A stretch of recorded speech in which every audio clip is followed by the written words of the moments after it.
एक democratic country में media को देश का फोर्थ पिलर माना जाता है, लेकिन हमारे देश की गोदी मीडिया। अरे किसकी अमन और किसकी आशा, किसकी अमन और किसकी आशा। तुम्हारे हाथों से मैं बिरयानी बनवाऊंगा और लिटा लिटा के तुम्हें मिट्टी और कीचड़ में तुम्हें बाहर धूप में बिठा के रखूंगा। देखो आप सोचो, अगर एक बिल्डिंग में 4 पिलर है, उसमें से एक इधर उधर करने लगे तो बिल्डिंग की क्या हालत होगी? क्या बिल्डिंग मजबूत रहेगी? नो। वैसे ही हमारा महान भारत तो एक बहुत बड़ा बिल्डिंग है, लेकिन बिल्डिंग का जो चौथा पिलर है वो हमेशा एक पार्टी की तलवे चाटते रहती है। एंड अभी तो वो लोग इस बात को मानते भी हैं। इसीलिए हमको गोदी मीडिया कहा जाता है कि हम इसके खिलाफ नहीं दिखाते हैं। अगर हम उनके खिलाफ दिखाते हैं तो वो अपना विज्ञापन रोक देता है, वो आर्म ट्विस्ट करता है। करेक्ट। और ये जो आर्म ट्विस्टिंग होती है, इस वजह से चैनल डर जाते हैं। अच्छा। ये अखबारों के साथ भी है, ये टीवी चैनल्स के साथ। न्यूज़ चैनल्स में मुझे नहीं लगता उनके अंदर इतनी समझदारी है कि वो कुछ इसके अलावा आगे सोचेंगे। वो ये सोचते हैं कि टीआरपी किस में ज्यादा है, जो बिक रहा है। अगर उनको लगता है कि मोदी बिक रहा है तो वो मोदी के ऊपर कंटेंट चलाएंगे। हमारे देश की गोदी मीडिया देश को मजबूती देना छोड़कर देश को खोखला करने में लगी है।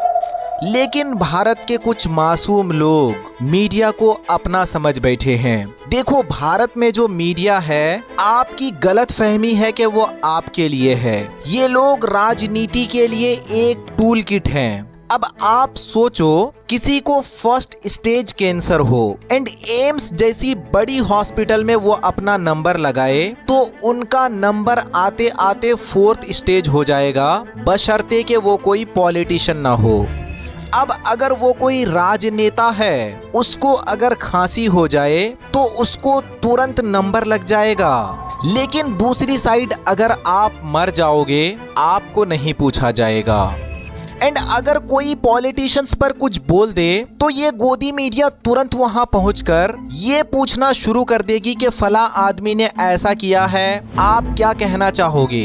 लेकिन अगर वहीं कोई बच्चा मर रहा हो तो ये गोदी मीडिया को नहीं दिखेगा, और वहीं पर ये दलाल मीडिया मोदी भक्ति की चाटुकारिता करते नहीं थकती। मैं हूं अंजना, हिपोक्रेसी की भी सीमा होती है। गांजा गांजा।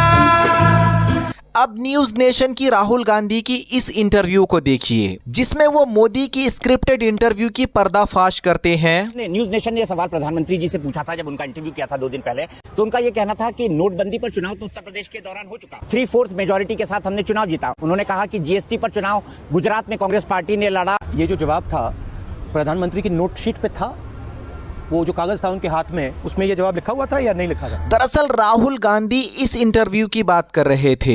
आपने पिछले 5 सालों में कुछ लिखा है? लिखता हूँ, अभी भी लिखता हूँ। आज भी मैंने कविता लिखी, शायद मेरी फाइल पड़ी होगी, साथ है, देख लेंगे। आप दिखा दीजिएगा, आपकी हैंडराइटिंग में दिख जाएगी। मेरा हैंडराइटिंग अच्छी नहीं लगेगी, लोगों को बहुत बुरा लगेगा। नीचे भाई तस्वीर खींचिए। राहुल, जो नोटशीट पे तो उनकी सिर्फ कविता लिखी हुई थी, वो तो कविता लिखी हुई। और जो उनकी नोटशीट थी उन्होंने लिखा था जिसपे क्वेश्चंस लिखे हुए थे, तो वो तो पूरे इंटरनेट ने देखा है। कविता थी मगर उसपे क्वेश्चंस भी थे। तो ऐसे ही अभी तो मुझे पंक्ति में बहुत, जहां पे इस पेपर में साफ साफ मोदी के सारे क्वेश्चंस पहले से ही लिखे हुए हैं।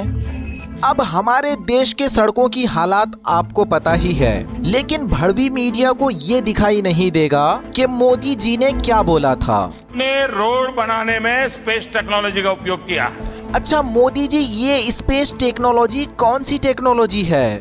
सॉरी, ये तो टेक्नोलॉजिया है कि जनता रोड पे चलते चलते पाताल लोक पहुंच जाएंगे। लोग अगर जमीन में धंस जाए तो गोदी मीडिया कुछ नहीं बोलेगा, अगर वो कुछ बोलेगा तो उनका पापा उनकी रोटी पानी बंद कर देगा। यही गोदी मीडिया जब नेपाल पहुंचती है तो वहां की जेंजी को इस बात का नॉलेज था कि ये लोग सिर्फ प्रोपेगेंडा फैलाएंगे, इसलिए उनको लात मारकर बाहर निकाल दिया। We don't want your fucking news. Please. Your support में, हम आपके सपोर्ट में आए। I don't want your support. हम दिल्ली से आए, आपके लिए आए बस। I don't want you. हम आपके लिए आए दिल्ली से। We don't want you. Okay. ये गोदी मीडिया को नेपाल के सड़कों पर जलती हुई आग दिखाई देती है, लेकिन अपने देश के मणिपुर में जलते हुए लोग दिखाई नहीं देता। मणिपुर में रिपोर्टिंग करने में जिन लोगों की जान सूखती है, जो लोग 1000 रुपए का ट्रेन टिकट लेकर महीनों में मणिपुर नहीं जा पाए, वो लोग लाखों का टिकट लेकर मिनटों में इजराइल पहुंच गए। मणिपुर भी मिनी इजराइल बना हुआ था। यहाँ भी तो गोला बारूद चल रहा था, लोगों के घर जल रहे थे। दिन ब दिन जान खोना पड़ता है, लड़की लोगों को रेप कर रहा है, घर वगैरह जला दिया है, हम लोगों के बीच में बम फेंक रहा है। लेकिन गोदी मीडिया यहाँ नहीं पहुँची। यहाँ उनका पत्रकारिता सो रही थी, यहाँ उनकी पत्रकारिता नहीं जागी, क्योंकि मणिपुर में कोई हिंदू मुसलमान नहीं हो रहा था। और अगर वहाँ जाकर पत्रकारिता करते तो उनके पापा को प्रोपोगेंडा कहाँ से मिलता। अब हमारे मोदी जी की 75वें जन्मदिन पर गोदी मीडिया की पत्रकारिता देखो। अब आप जरा ध्यान से सुनना कि सबके सवाल कैसे एक ही इंसान ने लिखा है और सबकी बातें एक जैसी ही है, बस खाली सिर्फ शब्दों को बदल दिया गया है, बाकी कुछ नहीं। प्रधानमंत्री नरेंद्र मोदी 75 साल के हुए हैं। प्रधानमंत्री का 75वां जन्मदिन था। हमारे प्रधानमंत्री, लोकप्रिय प्रधानमंत्री का 75वां जन्मदिन था 2 दिन पहले। साधारण तौर पर जब गृह मंत्री अमित शाह का इंटरव्यू होता है तो वो प्रधानमंत्री नरेंद्र मोदी के बारे में सीधे तौर पर कुछ कहने से अमूमन बचते हैं। ये इंटरव्यू जरा हटके है। अक्सर हम लोग बहुत जटिल और सख्त मुद्दों पर आपसे चर्चा करते हैं। मैंने तो वैसे आपको पहले बहुत बार इंटरव्यू किया है, मगर ये इंटरव्यू थोड़ा अलग है। शायद प्रधानमंत्री नरेंद्र मोदी के पूरे सफर को सबसे करीब से उन्होंने देखा है। हमेशा कहा जाता था कि प्रधानमंत्री कुछ कहते हैं तो फिर रास्ता अमित शाह जी निकालेंगे। हमें लगा ये एक अच्छा मौका है उस जोड़ी के बारे में चर्चा करने के लिए, उस नजर के बारे में जानने के लिए जो कि गृह मंत्री अमित शाह की है, अपने बॉस के बारे में, देश के प्रधानमंत्री के बारे में। प्रधानमंत्री को आपसे अच्छा और कौन जानता है। मुझे लगा ये मौका अच्छा रहेगा कि थोड़ा मोदी की बात शाह के साथ। हाँ बताइए अमित शाह जी, इन गोदी मीडिया के पापा कितने बिजी रहते हैं? 80 साल की डेमोक्रेटिक लेगेसी में शायद ही कोई प्रधानमंत्री होगा जो पार्टी की बैठक में डायस पर से उठकर फ्रेश होने के लिए भी नहीं जाता। क्यों अमित शाह जी, भेज देते जरा टॉयलेट, फ्री होकर शायद देश की तरक्की के बारे में सोचते। ऐसे प्रेशर में तो ना तो देश के बारे में सोच रहे हैं और ना ही देश के युवाओं के बारे में।